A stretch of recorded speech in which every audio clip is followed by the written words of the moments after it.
जाए ताकि वह एक पूर्ण वर्ग बन जाए, ताकि वह एक परफेक्ट स्क्वायर बन जाए। अच्छा, अभी क्लास की शुरुआत में मैंने आपको एक चीज लिखवाई, मैंने आपको एक चीज लिखवाई थी क्या कि a प्लस बी का होल स्क्वायर क्या होता है, वो होता है a square plus B square plus का 2ab, और a माइनस बी का होल स्क्वायर क्या होता है, वो होता है a square plus B square minus का 2ab। अब जो इस तरह के सवाल होते हैं ना कि क्या जोड़ा जाए व्यंजक में, ये अक्सर बच्चों को कंफ्यूज करते हैं, ये अक्सर बच्चों को कंफ्यूज करते हैं। सवाल ने कहा 16a स्क्वायर माइनस का 12a, ये व्यंजक है कोई? भाई इस फॉर्म का आधा अधूरा रूप दिया हुआ है, मतलब ना ये आधा अधूरा रूप दिया हुआ है, इसको आपने ना पूर्ण आकार में बदलना है, पूरे आकार में बदलना है, तो आधा अधूरा रूप है, इस पूरे आकार से कंपेयर करना है आपको। तो व्यंजक में कितनी संख्या जोड़ी जाए ताकि यह एक पूर्ण वर्ग बन जाए। अच्छा, पूर्ण वर्ग का मतलब क्या होता है? पूर्ण वर्ग का मतलब होता है कि ये इस फॉर्मेट में बने या ये इस फॉर्मेट में बने, या तो ये a प्लस बी का होल स्क्वायर बने या फिर ये a माइनस बी का होल स्क्वायर बने। अब मेरे पास आधी अधूरी सी नॉलेज है कुछ, क्या आधी अधूरी सी नॉलेज है? मेरे पास है 16a स्क्वायर माइनस का 12a। अब मुझे पता है कि माइनस वाला जो केस बनता है बच्चे वो तो a माइनस बी के होल स्क्वायर में बनता है।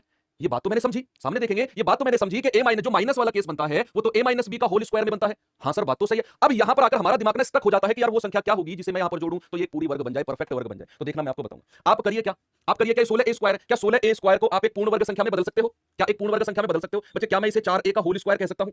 भाई 16a स्क्वायर को क्या मैं 4a का स्क्वायर, सर आप सिलेबस में कुछ और लिखाए थे और पढ़ा कुछ और, यही है बच्चे। मैंने आपको शुरू में आपको बताया तो था कि वर्ग और वर्गमूल से अक्सर हम कंफ्यूज कर जाते हैं कि सर हमें 545 648 का वर्ग निकालना सिखाएंगे, वो आपके सिलेबस में नहीं है। मैं 2 घंटे 1.5 घंटे वो पढ़ा सकता हूं आपको, लेकिन कंप्लीट वेस्टेज ऑफ टाइम है आपका, वो कोई फायदा नहीं है। वर्ग वर्गमूल से जिस तरह के सवाल बनते हैं वो आपको मैं करा रहा हूं, ये क्वालिटी हो सकता है आपको अगर नहीं पता है तो टीचर पे विश्वास करो, या तो आप खुद जज बन जाओगे क्या हमें पढ़ना है, या फिर आप टीचर के ऊपर विश्वास करो कि जो टीचर हमें पढ़ा रहा है वो हमारे लिए इंपॉर्टेंट है। 2 ऑप्शन आप जो आपका मन करे वो आप चूज करिए, ठीक है। तो आप करिए क्या 16a स्क्वायर है, इसको आपको लिखना है 4a का होल स्क्वायर, ठीक है, माइनस, अब मुझे ना ये 2ab की फॉर्म में लिखना है, किसकी में, 2ab की फॉर्म में। तो 2 ऐसे लिखूंगा, क्या लिखूंगा, 2 ऐसे लिखूंगा, फिर 2a, a क्या है मेरे पास, a तो मेरे पास 4a है, तो 4a लिख दिया मैंने, क्या लिख दिया, 4a लिख दिया, और यहां पर बचा क्या भाई, टोटल 12a बनना है, 2 गुना a 4a, तो कितना आ जाएगा, कोई जरूरत नहीं है, मतलब इसको 12a ही रहने दो, इसको आप 12a ही रहने दो, कोई दिक्कत नहीं है, इसको आप 12a ही रहने दो, कोई दिक्कत नहीं है। लेकिन आप इतना तो जरूर कर सकते हो कि इसे 2ab के बराबर कर दो, कि 12a बराबर 2ab, इतना तो आप कर सकते हो ना, 2ab इतना तो आप कर सकते हो कि ये जो इस 12a को इसके बराबर मैं करूं, क्योंकि भैया मुझे कहीं ना कहीं ये एक स्क्वायर नंबर बनानी है, कहीं ना कहीं मुझे एक परफेक्ट स्क्वायर नंबर बनानी है। तो यहां पर 16a स्क्वायर माइनस 12a था, मैंने 16a स्क्वायर को लिखा 4a का होल स्क्वायर। अब जो ये 12a था ये माइनस का था बच्चे, उठाकर मैंने 2ab के बराबर कर दिया। अब एक चीज सामने देखो, 12a बराबर 2, a की जगह आप क्या लिख सकते हो, a की जगह लिख सकते हो ये 4a और गुणा b। तो b की वैल्यू बता दो कितनी होगी, यहां से a से a गया, कितना जाएगा 4 तिया 12, तो b बराबर कितना आ गया 3/2, b आ गया 3/2। तो हमें ना जो जोड़ना है वो b स्क्वायर जोड़ना है, b स्क्वायर जोड़ना है, क्योंकि b स्क्वायर जोड़ने पर ही ये परफेक्ट स्क्वायर बनेगा। तो आपका आंसर आ जाएगा 9/4। क्या जोड़ना पड़ेगा हमें, हमें जोड़ना पड़ेगा 9/4। अब ये चीज आपके दिमाग के ऊपर से गई होगी, मैं जानता हूं ये चीज दिमाग के ऊपर से गई, क्योंकि जो चीज कॉन्सेप्चुअल वाली होती है वो अक्सर हमें थोड़ी सी दिक्कत करती है समझने में।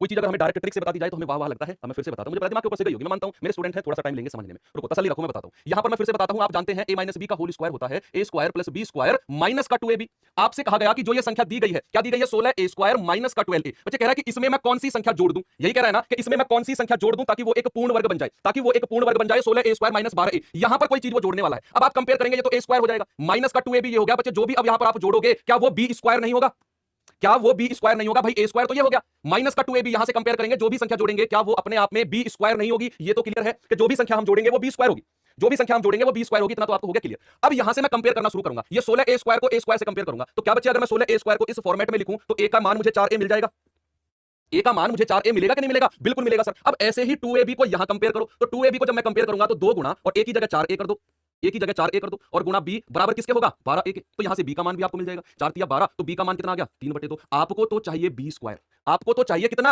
आपको तो चाहिए b स्क्वायर, तो आपका आंसर कितना हो जाएगा 9/4, 3/2 का स्क्वायर, ऑप्शन नंबर ए बिल्कुल करेक्ट होगा, b स्क्वायर चाहिए। एक और सवाल पे चलते हैं, ठीक है, एक नए तरीके का सवाल